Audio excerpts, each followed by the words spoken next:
বাংলাদেশ ভারত সীমান্তে আবার উত্তেজনা। দিনের আলোয় নয়, রাতের অন্ধকারে এবার কাঁটাতারের বেড়া নির্মাণ করতে চেয়েছিল ভারতীয় সীমান্তরক্ষী বাহিনী বিএসএফ, কিন্তু সেই চেষ্টাও ব্যর্থ করেছে বাংলাদেশ বর্ডার গার্ড বিজিবি। বিজিবির সতর্ক অবস্থানের কারণে গভীর রাতেও তারা কার্যসিদ্ধি করতে পারেনি, বরং গভীর রাতকে বেছে নিয়ে বিএসএফ যে ভীরু এবং বিজিবিকে ভয় পায় সেটাই প্রমাণ করেছে তারা। সীমান্তে যুবক হত্যা এবং তার পরপরই সীমান্তে কাঁটাতার দেওয়ার চেষ্টা। বিএসএফের এই রাতের অভিযান কি শুধুই কাকতালীয়, নাকি এটি পরিকল্পিত?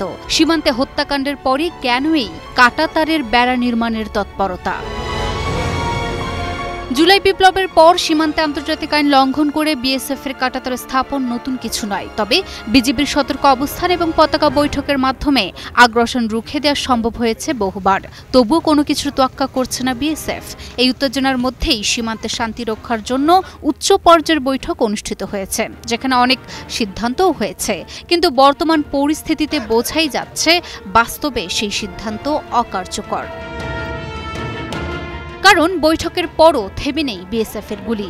ব্রাহ্মণবাড়িয়ার পুটিয়া সীমান্তে শুক্রবার সন্ধ্যা 7:30টার দিকে গুলিতে নিহত হয় এক বাংলাদেশি যুবক। এরপরই বিজিবির উচ্চ মহল থেকে ভারতকে দেয়া হয় কঠোর হুঁশিয়ারি।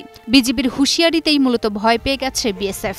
তারা বুঝে গেছে তাদের আর দিনের আলোয় দাদাগিরি চলবে না, তাই তো রাতকে বেছে নিল তারা।